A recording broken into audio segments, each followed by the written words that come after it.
Andrew and Joe, if you could share your screen for the next talk, but I'm going to follow up because I'm interested if there's any information in the size of those bubbles. So that's very cool. So thank you so much.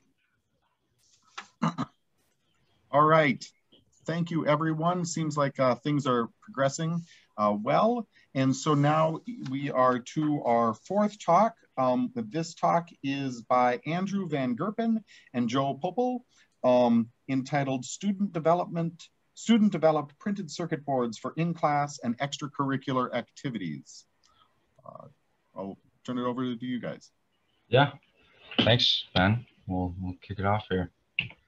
So first question, what is a printed circuit board? Some of you may know this already, but a printed circuit board is a plane or multiple planes of insulating material manufactured with electrically conductive copper traces connecting electrical components. Some PCBs can be like many layers, but generally you can get away with using just a top and a bottom layer, and that's what we do. Electrical components can be soldered to a PCB either using a copper pad or soldered into a through hole surrounded by a copper ring. So I have a little picture here where you can see the pads versus holes. Pads allow you to do much smaller components, but through holes is much less tedious to solder by hand. PCBs replace other methods of electrical routing, such as breadboarding or perf board routing. We actually had a good image of a breadboard device that we prototyped prior to making a PCB. So you can see this takes up a pretty good area on two breadboards. And you'll see later how we were able to pare this down. PCBs allow for higher component density, as I mentioned, greater durability and high manufacturing volume. So the advantages of PCBs and high altitude ballooning, kind of everything that I was mentioned on the last slide. High altitude payloads experience high winds and violent turbulence in flight, so durability is paramount.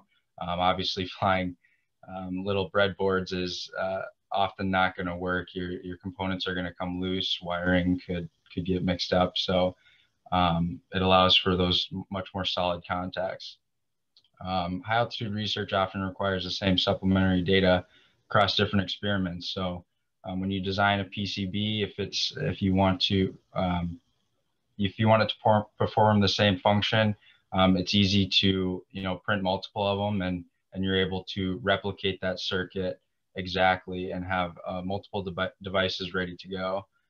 And payloads for high altitude applications are limited to weight and volume constraints. And I do want to mention,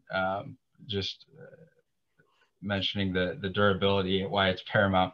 Here's an example of some of the turbulence you experience in a high altitude flight. So just for the payload to achieve this orientation, obviously it's going through large magnitudes of acceleration, and you can actually see in this plot on the right, you have the balloon ascent, and then once that balloon pops, you're basically in free fall and tumbling end over end, and you experience really large accelerations. Yeah, so whereas Andrew kind of does a lot more of the extracurriculars with ballooning, I've been doing a lot more of the academic setting. And so when it comes to PCBs, consumer electronics, commercial electronics, if you look up a board, you'll typically see an image like you see on the left. This consists of a lot of components, a lot of routes, multiple layers. And that doesn't always really have to be the case, especially in an academic setting. So what I've done, if you look at the image in the middle, this is a layout of a PCB for a very simple flasher circuit. And so it just uses a simple timer and turns two LEDs on and off. And typically students in our department will get this board already pre-made commercially, and they'll simply solder it. So it's more of a soldering kind of lesson. But I thought it'd be a good idea to have them actually learn how to use Eagle PCB, which is the software we use. And so this was actually a homework assignment that we did. So I created this board and I gave it to them and said, okay, you need to replicate this.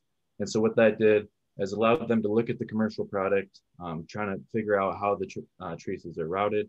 And then from that, they had to create their own board. And so oftentimes educators don't really look at PCB design as being something simple, but it really is. And then, of course, you can make things more complex, like you see on the far right, which is Andrew's pterodactyl board, which we'll talk about more later. So PCBs don't really have to be complicated if you don't want them to be. And so to kind of walk you through, if you want to go to the next slide.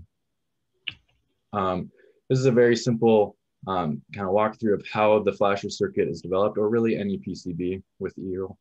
And so on the top right is the commercial product. That is not what we ordered, that's what we buy. And that's what they looked at to create this board. And so on the very bottom left and the far left, if you see there's two components that are similar shapes. The top component is the schematic.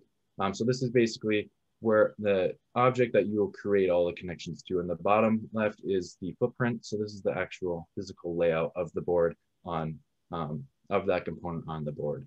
And so then to the right of that is the schematic. So this is where you define all of your physical connections. So the green are going to be electronically connected. And so you can add all your different components that you need on your board. So this is that simple flasher circuit.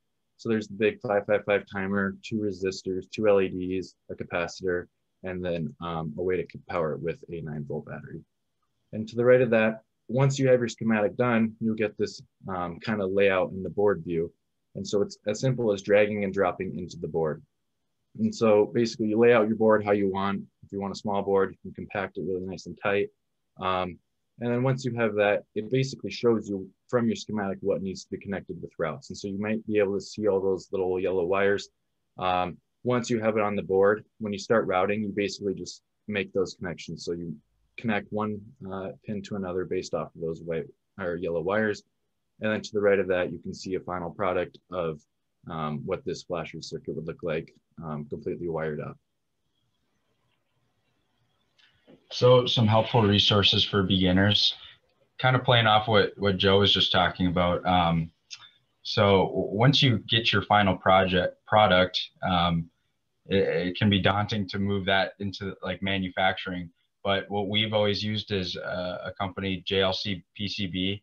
And it's very easy to generate those files for manufacturing using the Eagle software. It's literally one click, and you just drag a zip file over, and then the website actually offers you like a rendering of what you just created, and it gives you a quote. And I mean, the quote is generally just a couple bucks, always less than like $10 if it's not some extreme device.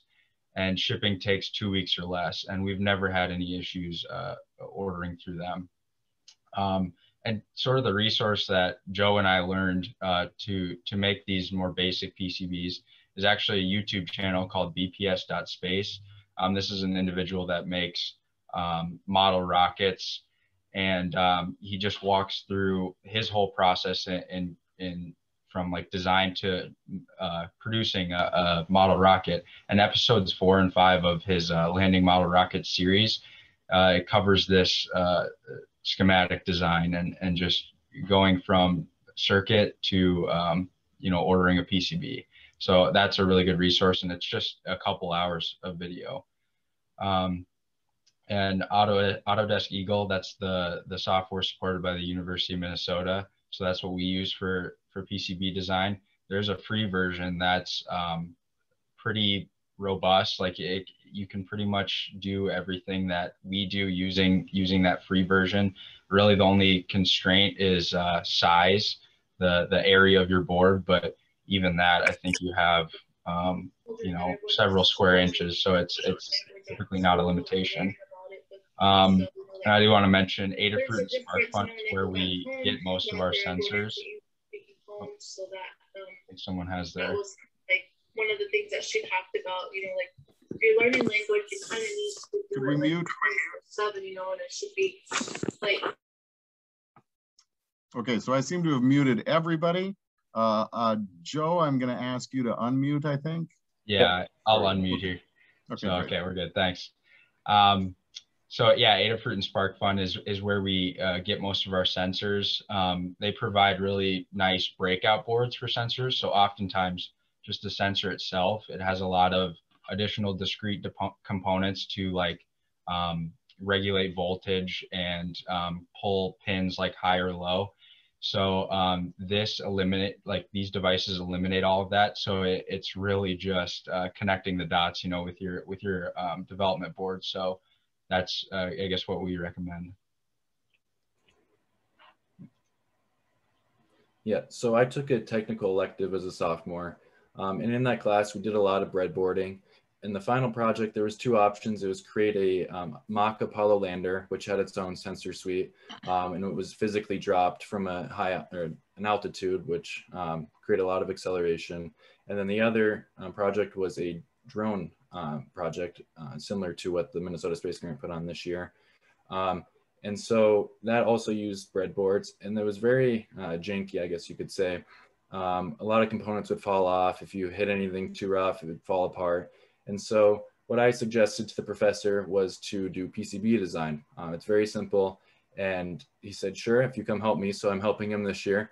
And so with social distancing restrictions, we're trying to think of a good project to do that allows people to have hands-on interactions, mechanical stuff, while working on it on their own. Because last year's projects, it was a lot of working as big teams on one device. And so the professor came up with doing a mock version of the CU Boulder GLEE project, which is a project they're going to be sending 500 small PCBs to the moon.